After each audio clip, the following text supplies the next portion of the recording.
c'est l'un des territoires les plus riches en tourbières d'Europe. Dans le Jura franco-suisse, on recense 600 zones tourbeuses. Des paysages remarquables, mais surtout d'importants stocks de carbone qu'il est urgent de réhabiliter. En Franche-Comté, la quasi-totalité des tourbières ont été dégradées par l'homme.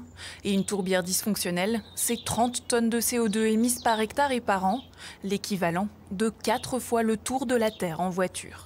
Si on laisse ces tourbières se dégrader et du coup le carbone s'échapper dans l'atmosphère, on va amplifier encore davantage le changement climatique et c'est un peu une bombe à retardement en fait. Et du coup il faut les réhabiliter, ces sites, réhabiliter le fonctionnement pour que ce carbone reste stocké dans ces sols.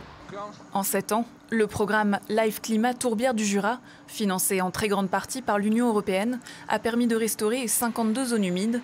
Renouvelées pour 7 ans, 70 tourbières vont être réhabilitées, 12,5 millions ont été attribués. L'un des sites qui va bénéficier de ces financements, c'est la zone paratourbeuse de Nans-sous-Sainte-Anne. C'est une zone humide qui est très intéressante. On va dire qu'elle a deux fonctions principales.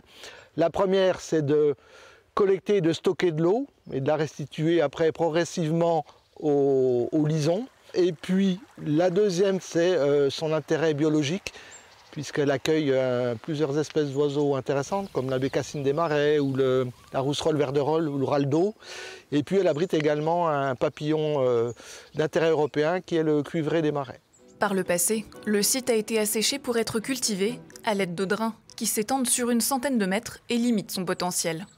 Alors l'objectif, c'est de combler ces drains avec des bouchons d'argile de façon à ce que l'eau soit stockée plus longtemps, plus longuement dans la zone humide et puis que cette eau soit après restituée plus progressivement aux ruisseaux, aux cours d'eau.